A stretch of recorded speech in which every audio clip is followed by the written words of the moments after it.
Jesus realizou pelo menos 37 milagres registrados nos evangelhos. Mas quando você os coloca em ordem cronológica e começa a observar quem ele curou, onde estava, em que sequência agiu, algo extraordinário emerge. Os milagres não são eventos aleatórios espalhados pela narrativa. São uma declaração progressiva. Cada milagre revela algo sobre quem Jesus é que o anterior não havia revelado completamente. Existe um padrão, e ele estava oculto em plena vista o tempo todo. O primeiro milagre de Jesus foi transformar água em vinho numa festa de casamento numa cidade pequena chamada Caná. Não numa sinagoga, não diante do sinédrio, não na presença dos grandes sacerdotes de Jerusalém, numa festa, porque a mãe ficou constrangida com a falta de vinho. E o último milagre de Jesus antes da cruz foi restaurar a orelha de um soldado que havia vindo prendê-lo no jardim do Getsêmani. No momento de sua própria prisão, quando qualquer pessoa em sã consciência estaria pensando apenas em si mesma, Jesus parou, se abaixou e curou o inimigo. Do início ao fim, de uma festa à sua própria prisão, Jesus nunca parou de agir. E o que acontece entre esses dois extremos é o que este vídeo vai revelar. Em grego, João não usa a palavra milagre para descrever o que Jesus fazia. Ele usa a palavra semeion, sinal. E essa distinção muda tudo. Um milagre é um evento extraordinário. Um sinal é um evento extraordinário que aponta para além de si mesmo. Como uma placa na estrada, você não olha para a placa, você olha para onde ela aponta. Cada milagre de Jesus é uma placa, e todas elas apontam na mesma direção. Em João capítulo 2, versículo 11, após o primeiro milagre em Caná, o evangelista registra: este foi o primeiro dos sinais que Jesus fez. Primeiro, não único. O começo de uma sequência que tem direção, que tem progressão, que tem destino. E em João, capítulo 20, versículo 30, no quase fim do Evangelho, João diz: muitos outros sinais fez Jesus diante dos seus discípulos, os quais não estão escritos neste livro.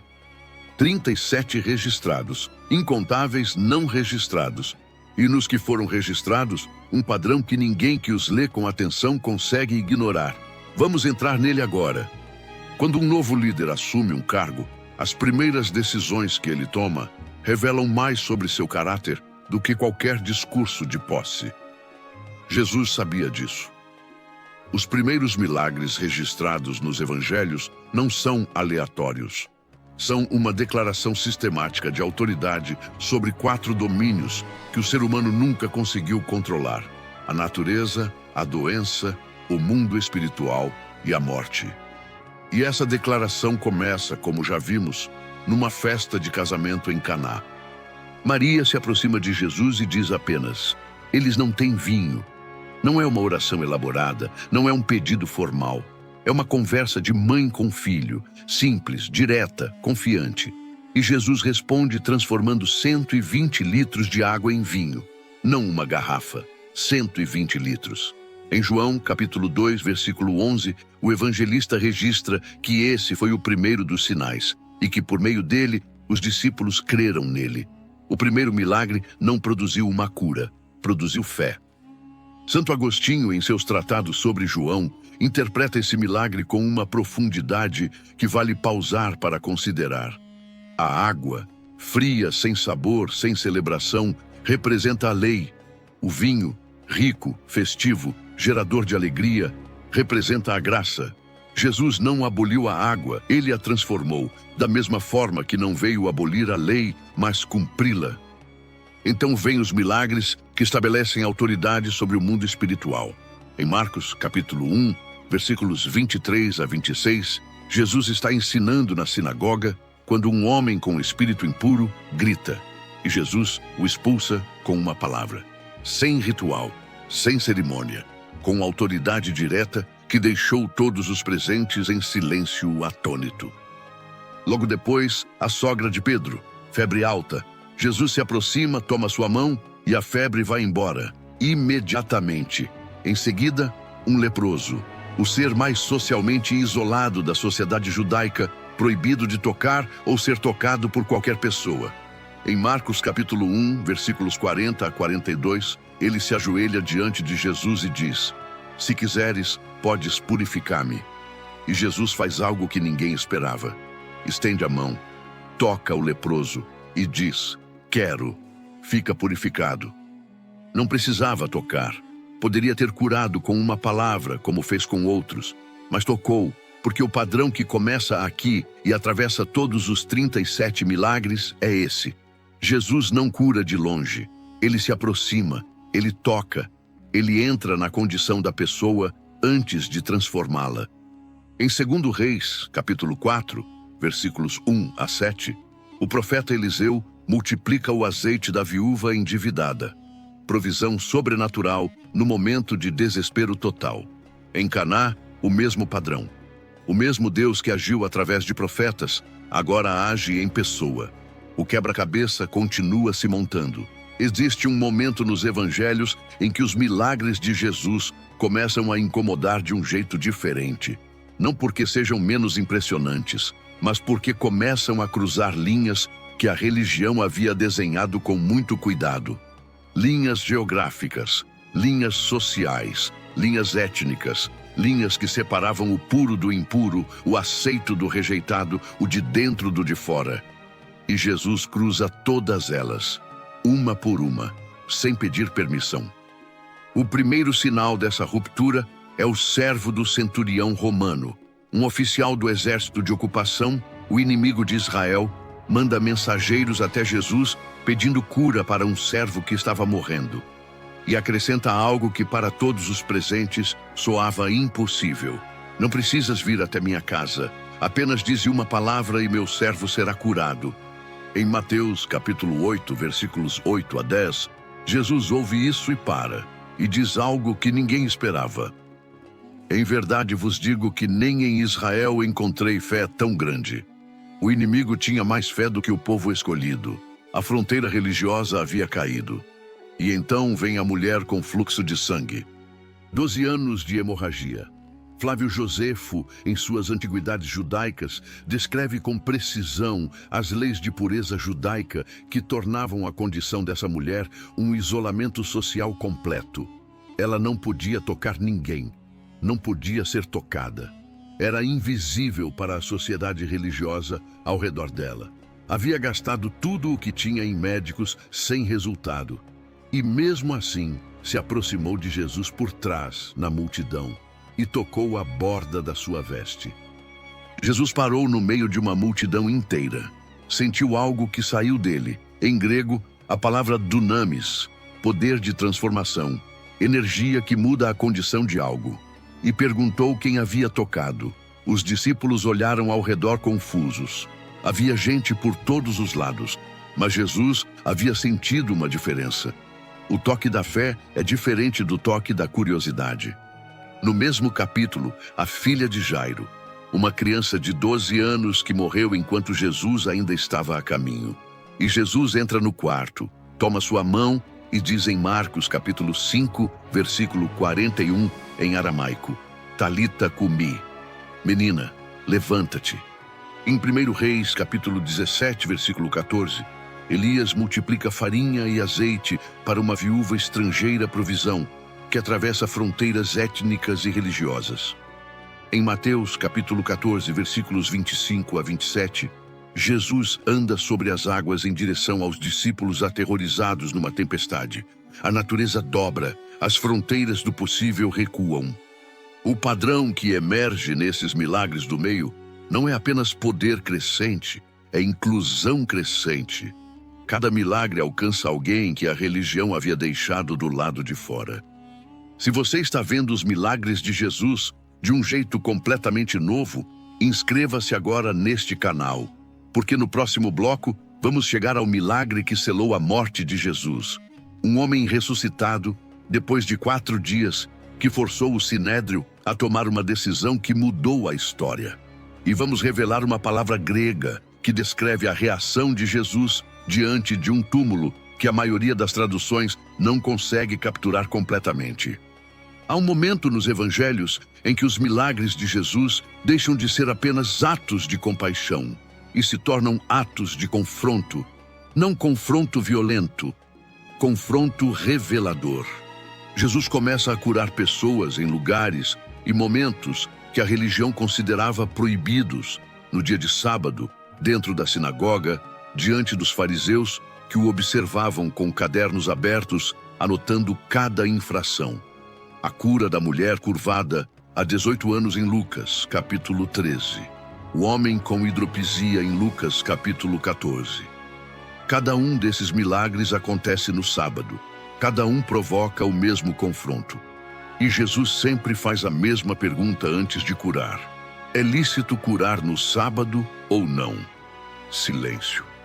Porque não havia resposta possível que não revelasse algo sobre quem realmente estava do lado de Deus e quem estava do lado da tradição. Mas é o milagre de Lázaro que representa o ponto de virada de tudo. Lázaro estava morto há 4 dias, não horas, dias. Flávio Josefo, em suas antiguidades judaicas, registra a crença judaica amplamente difundida no século I de que a alma permanecia próxima do corpo por 3 dias após a morte. 4 dias significava que não havia mais margem, não havia mais esperança humana possível. O próprio corpo havia começado a se desfazer. A irmã de Lázaro, Marta, avisa Jesus em João capítulo 11 que já cheira mal.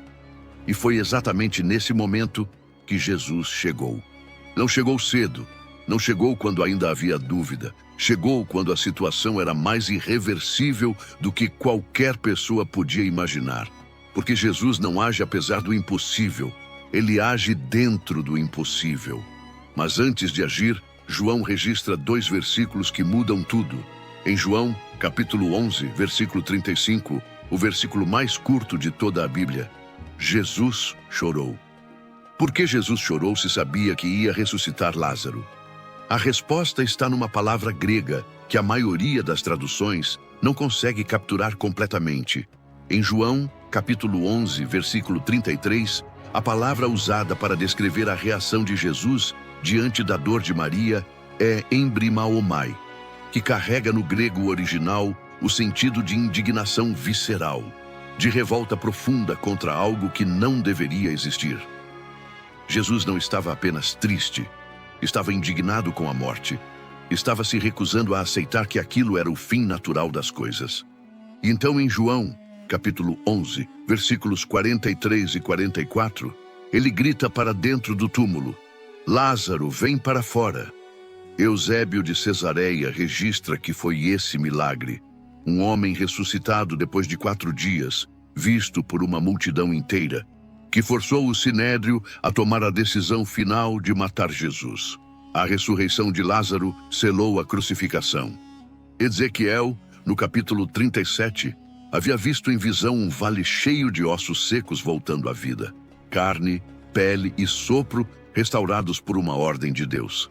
Séculos depois, no jardim de Betânia, a visão do profeta se tornou realidade diante dos olhos de todos.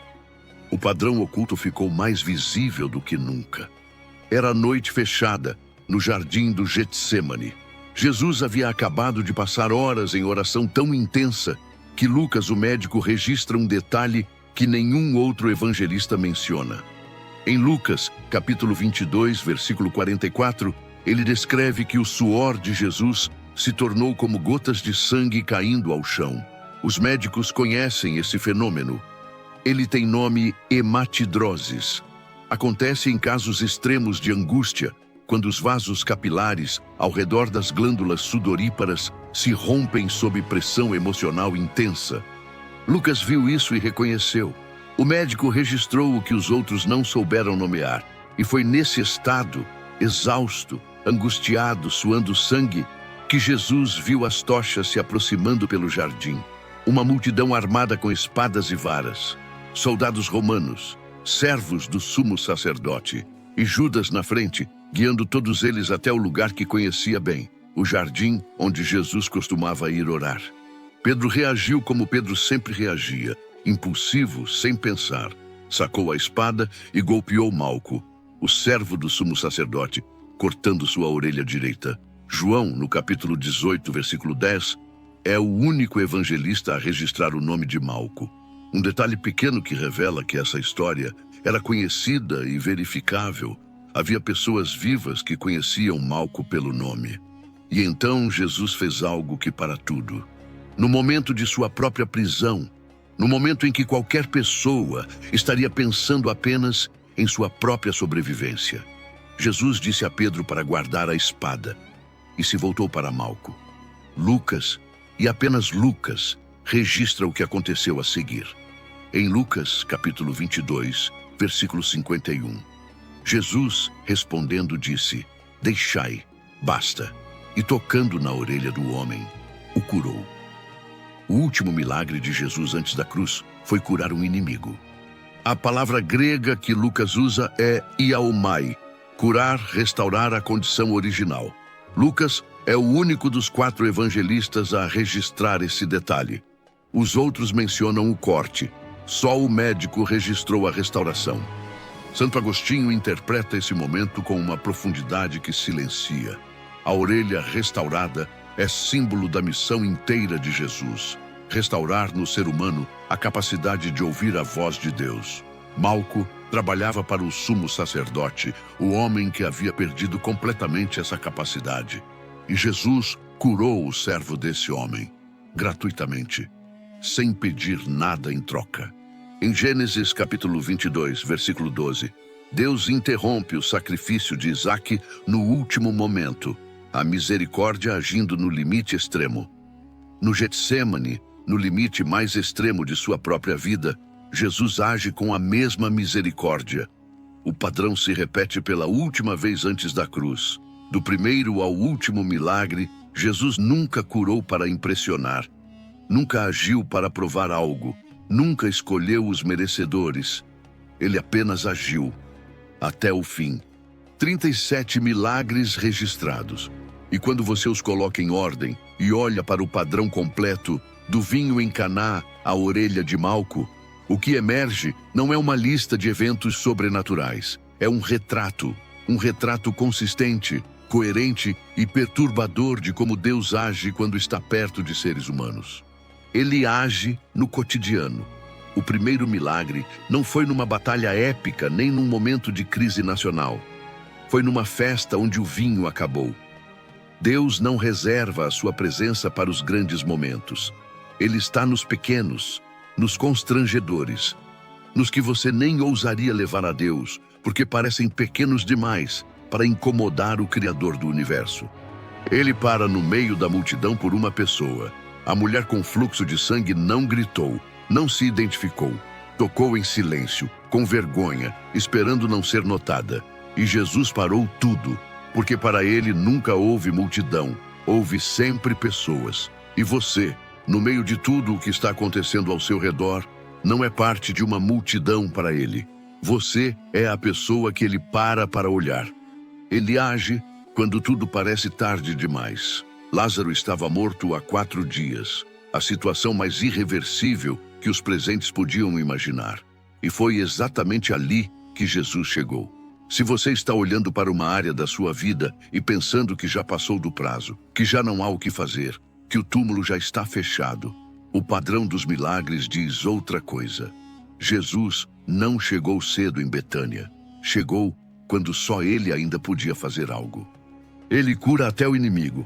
O último milagre antes da cruz foi para Malco, servo do homem que ia condená-lo à morte. Se existe alguém na sua vida que você classificaria como inimigo, alguém que não merece nada de bom da sua parte, o último gesto de Jesus antes de morrer foi para exatamente esse tipo de pessoa. O padrão oculto nos evangelhos não estava escondido nos detalhes técnicos, estava escondido em plena vista em cada rosto curado, em cada nome chamado, em cada situação irreversível, transformada. E em Hebreus, capítulo 13, versículo 8, uma frase que fecha tudo com uma precisão que não deixa margem para dúvida. Jesus Cristo é o mesmo ontem, hoje e para sempre. O mesmo que agiu em Caná, age hoje. O mesmo que parou no meio da multidão para uma mulher invisível, para a sociedade ainda para. O mesmo que gritou para dentro de um túmulo, ainda grita para dentro das situações que você já considerou perdidas. O padrão não terminou nos evangelhos. Ele continua. No próximo vídeo deste canal, vamos entrar num tema que pouquíssimos cristãos estudaram com profundidade. As 7 igrejas do Apocalipse. 7 comunidades reais, em 7 cidades reais, recebendo 7 mensagens de Jesus, que são ao mesmo tempo diagnóstico e convite. E uma delas descreve com uma precisão perturbadora exatamente o estado da igreja no mundo ocidental hoje. Inscreva-se agora e ative o sininho para não perder. Até lá!